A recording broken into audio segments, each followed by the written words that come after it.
이승만 TV 시청자 여러분 안녕하십니까? 청년을 위한 역사 힐링, 오늘은 세 번째 시간입니다. 오늘의 제목은 엉터리 망국사입니다. 다 아시다시피 우리 한국 민족은 1910년에 일본의 식민지가 되었습니다. 대한제국이 망했습니다. 그 역사가 초중등 역사 과정에서 어떻게 가르쳐지고 있는가? 그야말로 엉터리로 가르치고 있다. 좀 말이 사납습니다만은 취지를 분명하게 전달하기 위해서 현행 중고등학교 역사 과정에서 조선왕조와 대한제국의 패망에 관한 역사는 그야말로 엉터리다. 여러분은 잘못된 역사 교육을 받았다 하는 그 점을 강조드리고자 합니다. 제가 이 강의를 위해서 검토한 책은요, 지금 보여드리고 있는 이 한국 근현대사라는 이 책입니다. 2003년부터 2010년까지 대체로 한 7, 8년간 고등학교에서 사용된 교과서입니다. 고등학교 학생들이 16세부터라고 치면요, 지금 30대 청년들이, 우리 한국인들이 고등학교 다닐 때 이 교과서를 통해서 20대 후반부터 30대까지가 이 교과서를 통해서 교육을 받았다고 하겠습니다. 제가 이 교과서를 이렇게 대한제국의 패망과 관련된 부분을 이렇게 검토를 하니까요, 한마디로 말해서 저항과 침략과 저항의 민족주의 사관에 사로잡혀 있다는 것입니다. 조선이라는 하나의 자주 독립국이 있었는데 부당한 외세 침입이 있었고, 그 부당한 외세 침입에 대항해서 열심히 맞서서 저항하고 자신을 근대화시키려고 노력했지만은 끝내 힘에 부쳐가지고 패망하고 말았다 하는 그와 같은 겁니다. 한마디로 말해서 외인론입니다. 조선망국은 악성의 외인에 의한 것이다 하는 것입니다. 이러한 침략과 저항 중심의 민족주의 역사관, 망국의 외인론으로서는 우리 조선인이 누군가, 조선왕조가 어떠한 국가체제인가,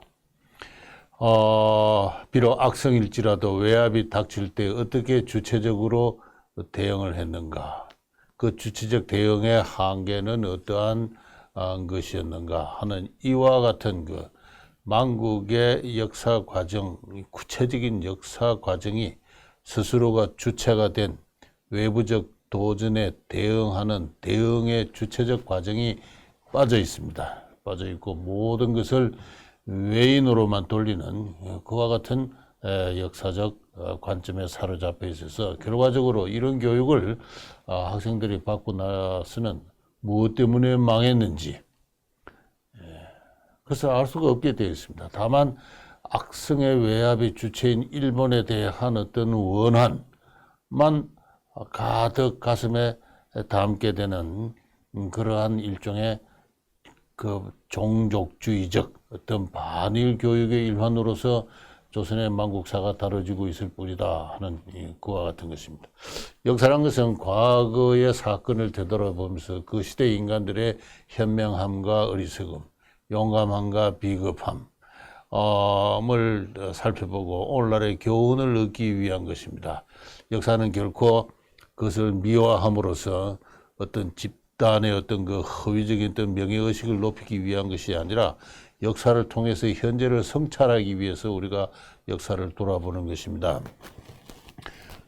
역사란 것은 주체적 성찰을 위한 하나의 학문이고, 그러한 관점에서 그 시대에 우리 한국인들이 당시 조선왕조와 그 백성들이 어떠한 상태에 있었는가를 객관적으로 냉정하게 돌아볼 필요가 있는 것입니다. 아무리 악성의 외압이 닥치더라도 그 국민이, 그 조선왕조의 신민들이 잘 단합되어 있었다면 그리고 외압의 본질을 이해를 하고 그것에 대해서 대응을 하게 되는 또 올바른 길을 제시하는 창조적 소수가 등장하고 그 창조적 소수가 정치적 리더십을 쟁취해가지고 조선 왕조를 체제를 개혁해 나갔다면은 이 나라는 결코 망하지 않았을 것입니다. 바로 그와 같은 어떤 도전과 응전의 논리, 그 다이나믹한 과정을 총체적으로 성찰적으로 살펴볼 필요가 있는 것이죠. 그런 점에서 이 여러분이 고등학교 때 배운 이 교과서는 그야말로 엉터리다 하는 것입니다. 이 보여드리는 이 화면은요, 이 1876년 우리 조선 왕조가 개항하기 전에 조선 왕조와를 둘러싼 어떤 동아시아의 국제 체제를 이야기를 하고 있습니다. 중국과 조선 왕조의 국가 체제라는 제목인데요. 이 보여드리는 이 그림은 일본인 학자가 그린 그림인데요. 중국이라는 게 도대체 뭐냐? 중국적 세계란 것이 뭐냐? 오늘날 중국과 같이 국경이 쫙 그려진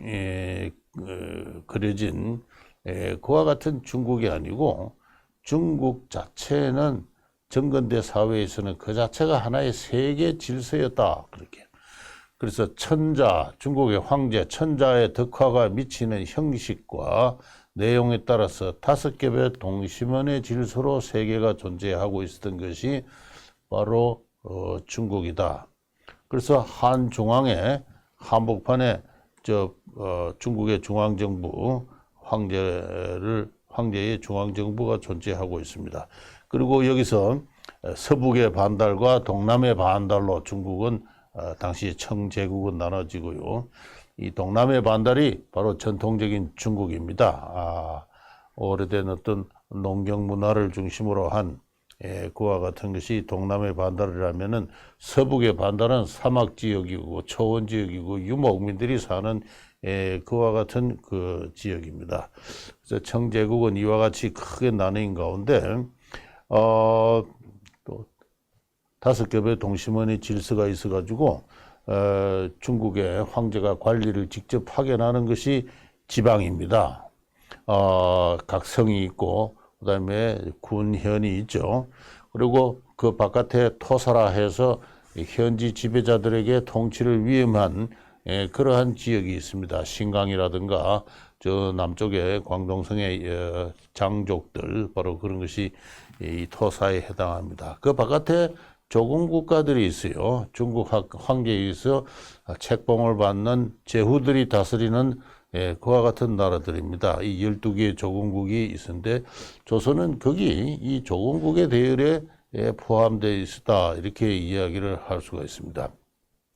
그래서 조선의 국제적 지위는 중국이 중심이 된 세계 질서에 있어서 농경문화, 동남의 반달 속에서 중국 황제의 책봉을 받는 조공국가에 속하고 있었습니다.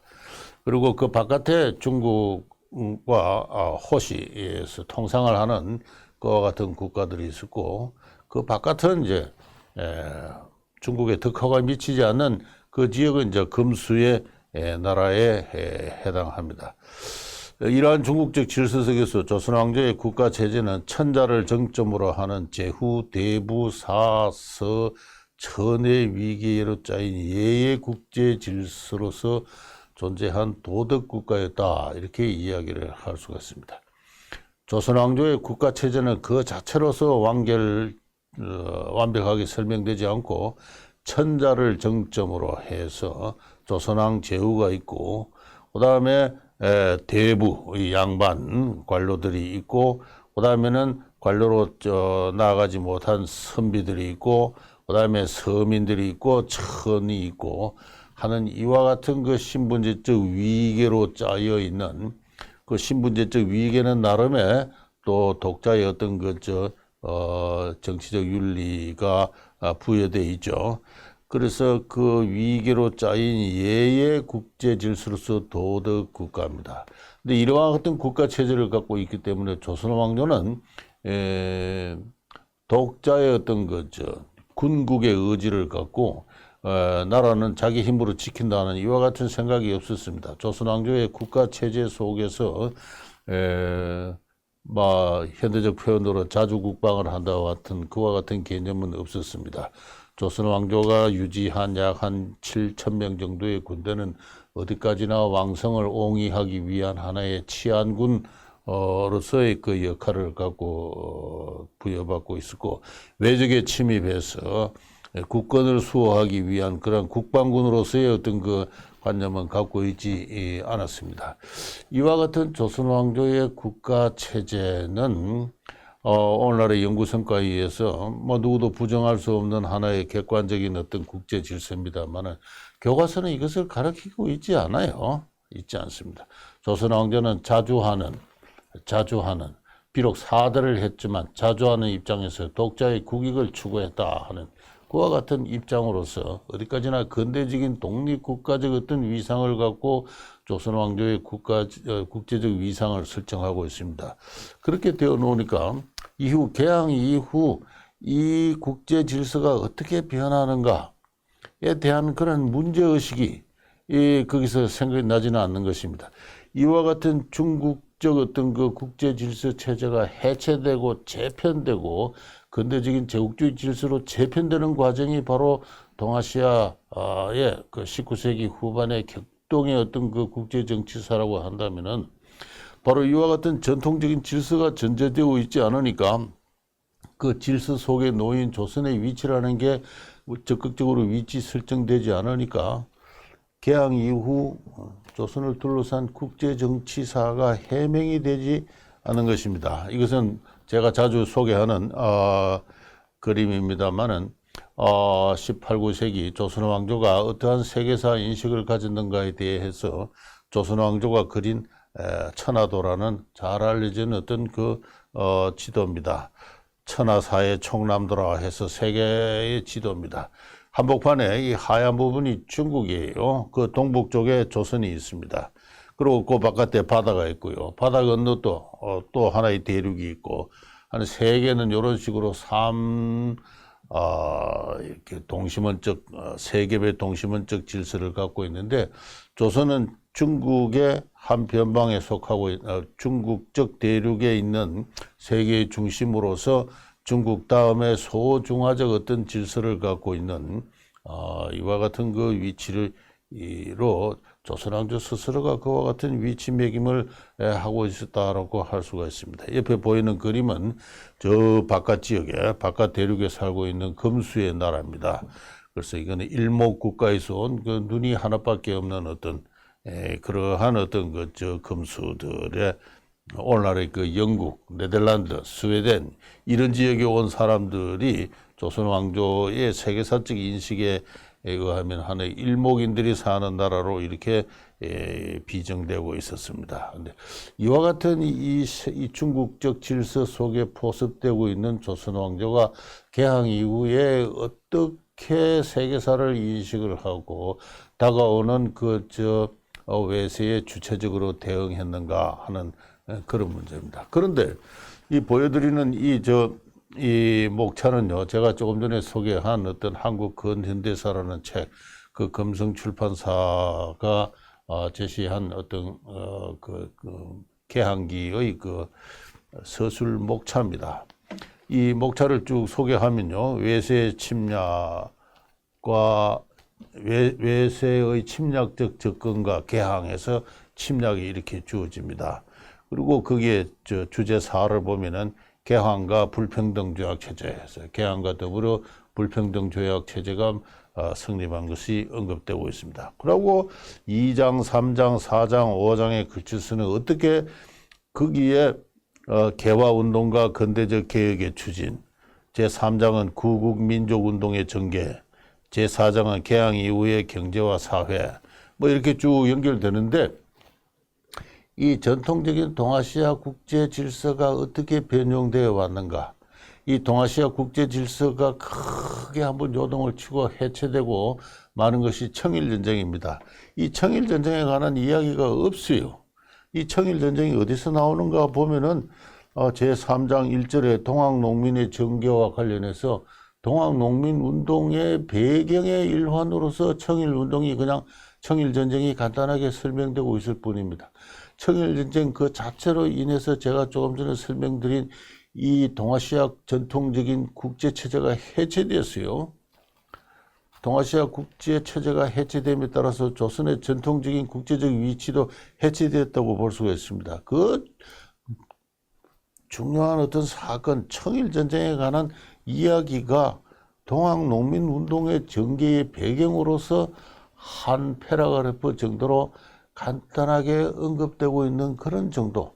그야말로 시선이 온통 내부로만 집중된 외세의 악성의 그 침략적 접근이 왔을 때 우리가 어떻게 대응했는가 하는 이 침략과 저항의 관점에서만 역사를 서술하고 하다 보니까 이 청일전쟁에 관한 독자적인 어떤 그 서술과 그 의미에 대한 이해를 서술을 하지 않을 뿐더러 학생들에게 그것을 이해를 시키고 있지 않습니다. 청일전쟁만큼 또 중요했던 것이 노일전쟁입니다.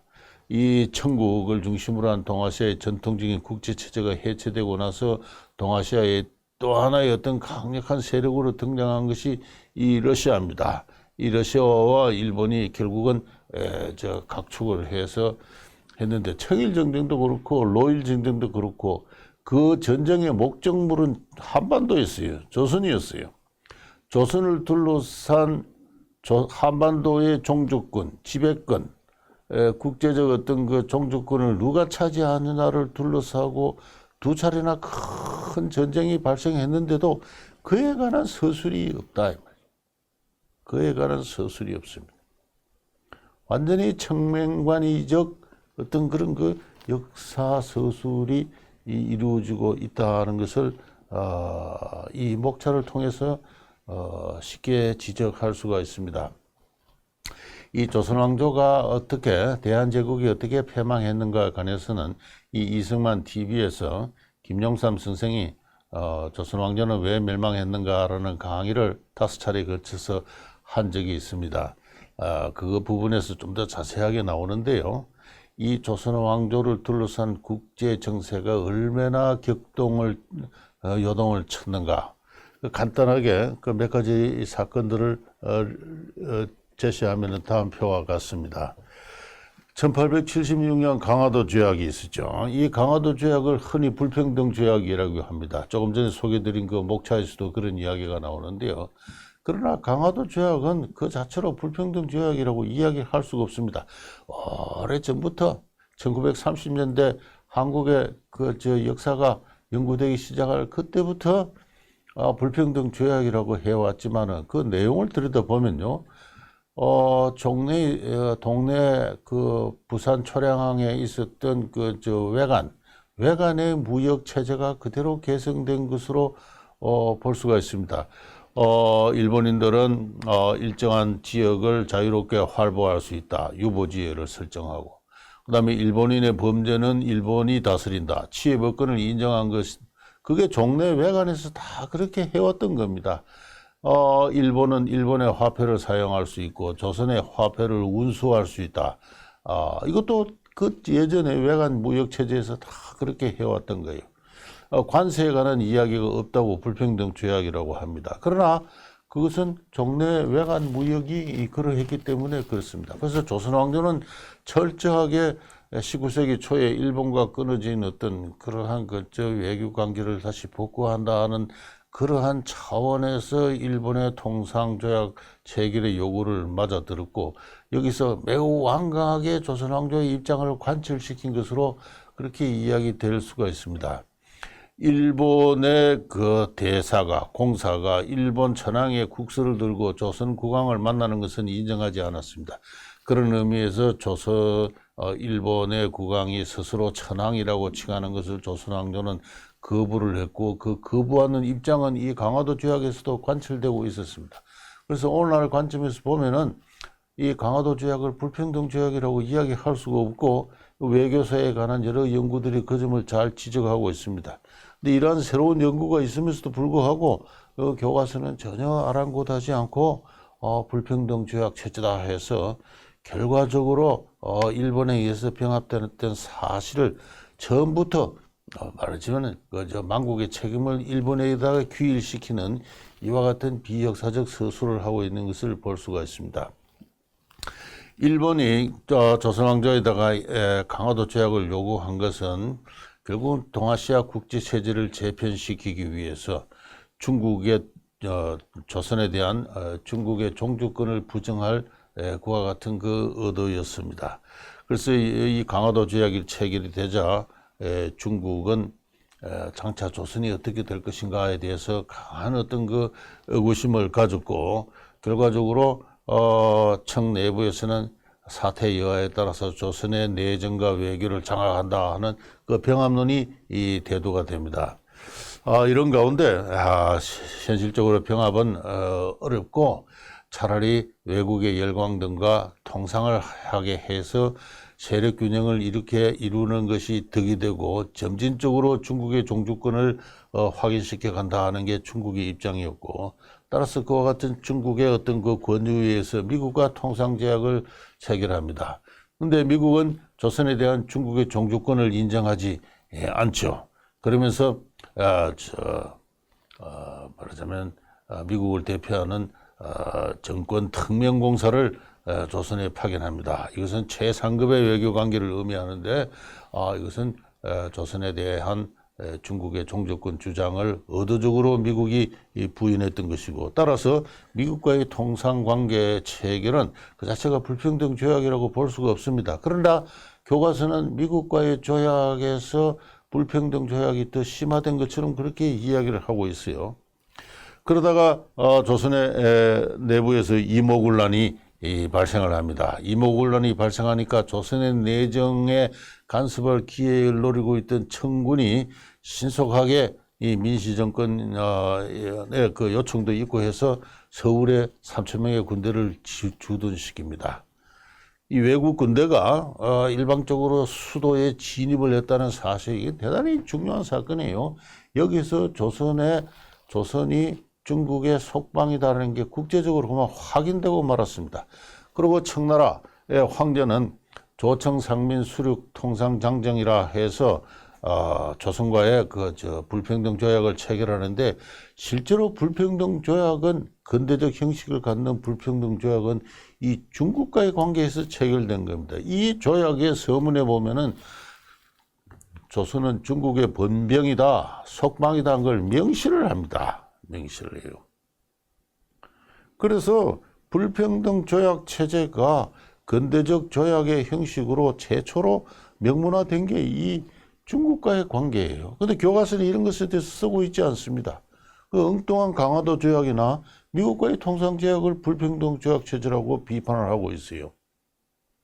그 다음에는 영국과 통상조약이 체결됩니다. 이 영국은 통상조약을 체결하고 나서도 아예 공사나 대사를 파견하지 않아요. 영사만 파견합니다. 영국은 중국의 종주권을 처음부터 인정하고 있었던 것이죠. 장차 러시아가 한반도로 밀려올 텐데 중국이 막아주면은 다행이다 하는 그와 같은 입장에서 중국의 조선에 대한 종주권 주장을 처음부터 용인을 했던 겁니다. 왜 이렇게 중요한 어떤 사실들을 교과서에서 쓰고 있지 않느냐.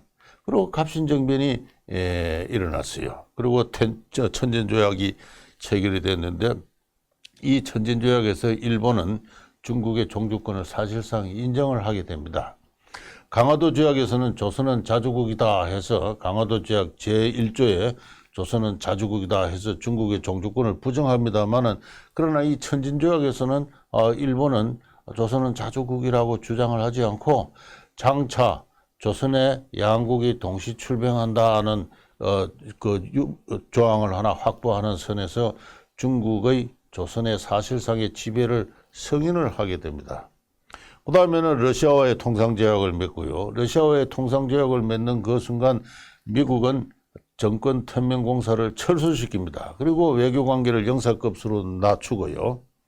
러시아와의 통상관계를 체결을 하게 되니까 영국이 그 문들을 점령을 하죠. 근데 조영 통상조약을 보게 되면은 영국의 군함은 조선연안 어디에도 그의 선박을 정선시키고 선언을 선원과 군인을 하륙시킬 수 있다 이렇게 되어 있어요.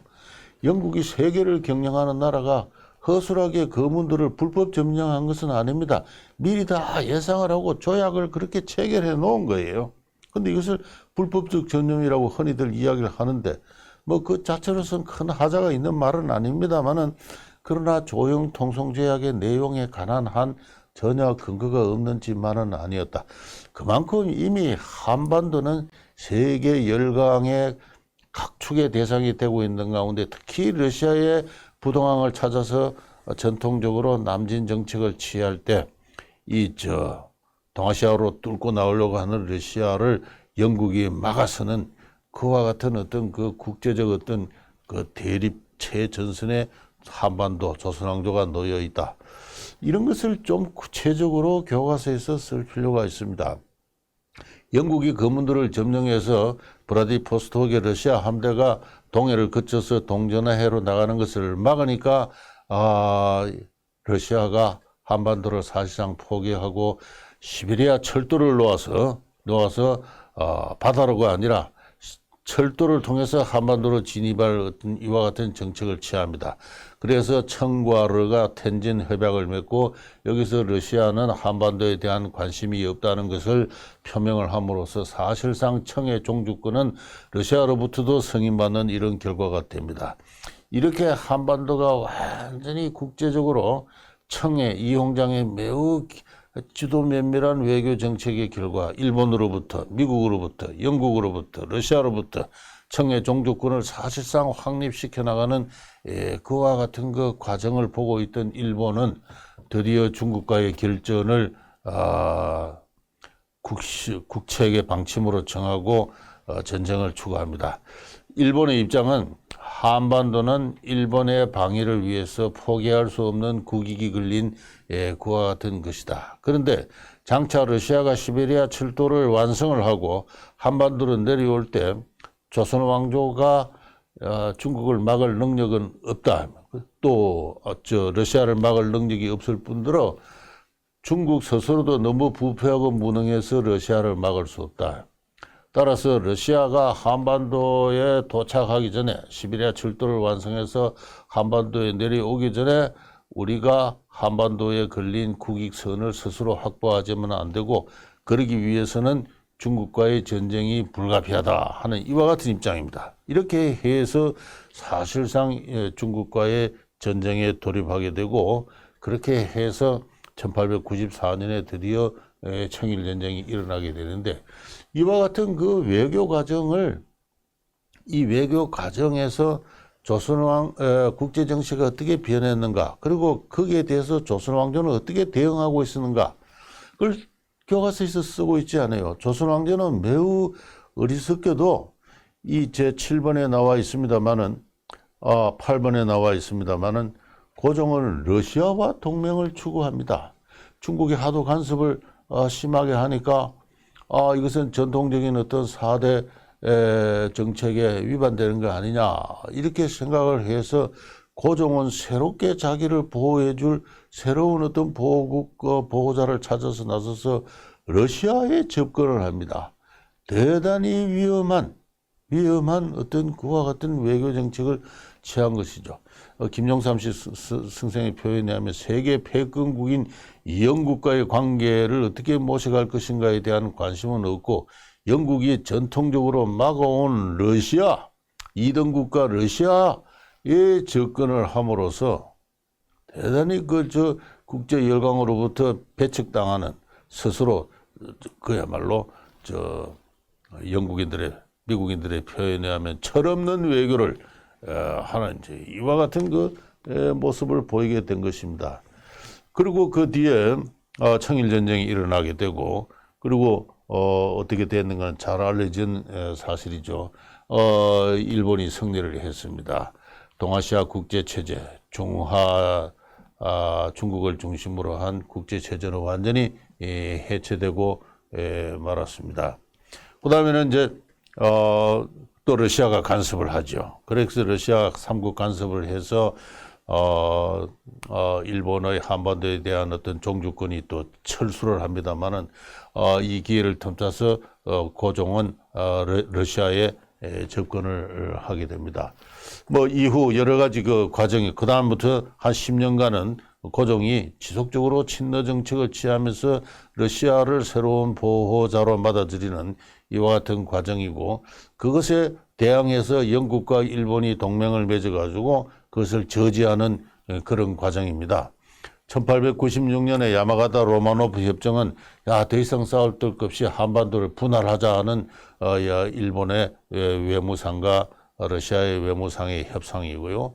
그다음에 그런 협상 과정에서 러시아가 아주 불법적으로 대련항을 점령을 합니다. 대련항을 점령하고 나니까 부동항을 하나 확보를 했죠. 그렇게 하니까 한반도에 대한 관심이 상대적으로 줄어들어서 한반도에서 철수를 합니다. 그게 니시-로젠 협정이고요. 그러다가 러시아가 다시 1902년에 어와단 사건을 계기로 해서 만주 전체를 점령을 하게 되죠. 그렇게 하니까 영국과 일본이 동맹을 맺고, 그리고 고종 황제가 어리석게도 러시아에게 영안포라는 항구를 제공을 하게 됩니다. 이렇게 되니까 일본으로서는 러시아와의 전쟁을 피할 수가 없었고, 그렇게 해서 최후의 교섭이 결렬되는 가운데 로일 전쟁이 발생을 하게 되고, 그 로일 전쟁을 전후해서 미국은 대한제국을 포기를 합니다. 아시아의 평화를 위해서는 차라리 일본의 보호하에 들어가는 것이 좋다. 어떠한 경우에라도 대한제국의 인민들의 행복은 오히려 정진될 것이다. 그렇게까지 이야기를 합니다. 미국이 그와 같은 판단을 내리면서 조선을 포기를 하고 디어 가스라 테프트 조약이라든가 제2차 영일동맹, 포스마스 강화조약 등등에서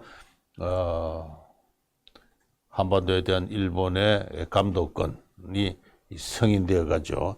이제 이러한 그 드라마틱한 과정이 교과서에서 서술되고 있지 않아요.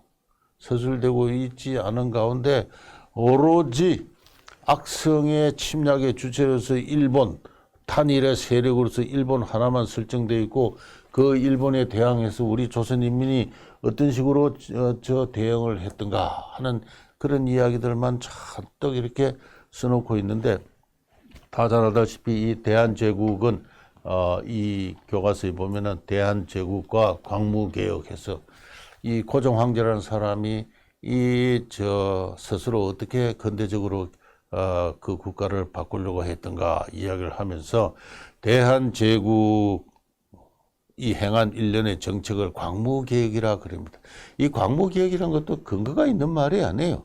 당시 사람들이 우리 황제가 개혁을 하고 있다 이렇게 이야기를 한 적이 없습니다. 고종 황제는 대한제국을 만들어 놓고 대한제국의 모든 주권과 재정과 어떤 외교적 권한과 군사적 권한, 재판 권한을 한 몸에 장악을 했어요. 이 사진은 대한제국의 황제로 즉위할 때 고종 황제의 복장입니다만, 러시아로부터 황제로 취임해도 좋다는 어떤 내락을 받은 위에 러시아 황제 복장을 하고 있는 이와 같은 모습입니다. 새로운 어떤 그 보호자, 러시아의 내락하에서, 지지하에서 대한제국이 들어서면서 고종 황제는 그 국가 자체를 자기의 가산제 국가로서 적극적으로 편성을 했습니다. 그래서 대한제국의 국제를 보면은 대한제국은 영원한 만세불변의 전제군주 국가이니라 이렇게 해서 쭉, 이러한 것이 어떻게 근대적 개혁이 될 수 있느냐, 여기에 대해서 많은 반론과 비판이 있으면서도 불구하고 이 교과서를 쓰는 어떤 국사학께서는 고종 황제의 일련의 정책을 근대적 개혁이라고 하고 광무개혁이라고 이름을 붙여놓고 있는 거예요. 그 다음에는 심지어는 이 을사조약은 1905년에 이 외교권을 탈취한 을사조약은 불법적 조약이었다고 해서, 이거는 서울대학교 이태정 교수가 주장한 내용입니다만은 이게 사실은 엄밀한 의미에서 실정적인 근거를 갖추고 있지 않은 개인적인 주장에 불과합니다. 한 역사학자의 호사가적인 어떤 그런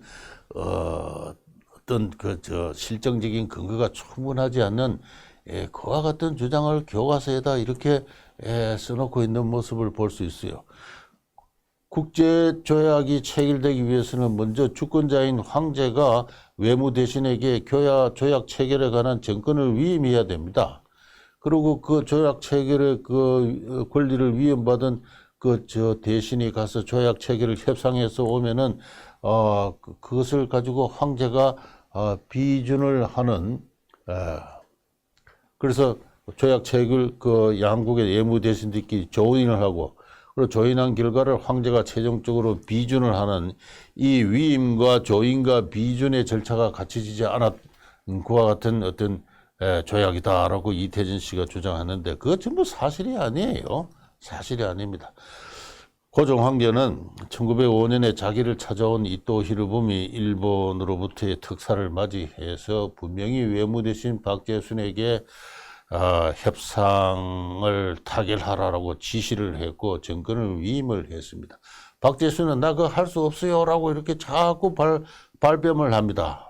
많은 신하들이 이것은 황제가 결정할 일이지 왜 신하에게들에게 그 협상 타결하라고 그러십니까? 했을 때 황제는 역정을 내면서 협상 타결하라라고 분명히 지시를 했고 마지못해서 박재순이라는 사람이 협상에 임합니다만은 협상이 진척되지가 않아요. 그렇게 되니까 이 고종 황제는 이토 히로부미로 하여금 팔대신을 회의를 소집해서 회의를 주재할 수 있는 권한까지 위임을 하게 됩니다. 그 과정이 자세하게 서류상으로 다 남아 있어요. 그렇게 해서 엉뚱하게 일본에서 온 사람이 팔대신 회의를 주재하는 장면을 여러분은 잘 알고 있지 않습니까? 그 황제가 위임한 거예요. 그렇게 해서 팔대신들이 논의를 하기를 그러면 외교권이 일본이 가져가더라도 조선이 다시 부강해지면 외교권을 돌려주세요. 이또 이러면 사람이 그거 좋다. 이렇게 해서 조약 원문을 수정을 합니다. 그리고 그 보고를 받은 고종 황제가 그 내용에 만족을 해요. 만족을 합니다. 그런 과정 자체가 자세하게 밝혀져 있어요. 제가 언제 소개를 했습니다만은 이완용 평전이라는 바로 이 책 속에서 윤덕한이라는 언론인 출신이 자세하게 조약의 체결 과정을 추적을 했습니다. 추적을 해서 이태진 교수의 그 주장이 얼마나 근거가 불충분한 것인가를 자세하게 잘 밝히고 있어요. 대학에 있지 않은 어떤 의미에서 아마추어 역사가가 대학에서 역사 교수직을 차지하고 있는 사람보다도 실정적으로 훨씬 더 어떤 탁월한 어떤 그런 책을 썼습니다. 그런데 증명되지도 않는 이런 이야기를 교과서에다가 이렇게 쓰고 있는 겁니다. 을사조약과 병합조약은 성립하지 않았다. 교과서가 이런 것을 학생들에게 가르칠 때 그 교육을 받은 학생들, 오늘날의 한국의 20, 30대 청년들은 무엇을 생각하겠습니까? 무엇을 생각하겠습니까? 그래서 하나의 성찰로서 역사는 사라지고 원망과 정오와 분노의 역사만 남는 겁니다. 역사가 원한과 정오와 분노의 감정 체계로만 남을 때 그 역사로부터 어떠한 것도 배울 수는 없습니다. 그리고 이런 것이 하나의 집단적인 거대한 어떤 종족주의적인 어떤 반일 민족주의로 끌어오를 때 그것이 오늘날 현실 정치에서도 심각한 영향을 미치고 있는 것이죠. 그런 의미에서 저는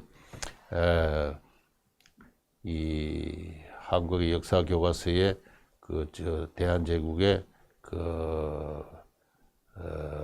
패망 사건을 엉터리 망국사라고 이야기를 해도 좋다고 생각합니다. 이 엉터리로부터 빨리 벗어나야 됩니다. 가슴이 쓰리고 아프지만은 역사의 진실을 응시를 할 때 거기는 훨씬 더 큰 어떤 배움과 성찰과 용기와 지성이 생겨나는 것입니다. 바로 그러한 역사학의 본연의 자세로 한국의 역사학은 역사 교육은 빨리 되돌아갈 필요가 있다. 그런 이야기를 하는 것으로 오늘 이야기를 마치겠습니다. 감사합니다.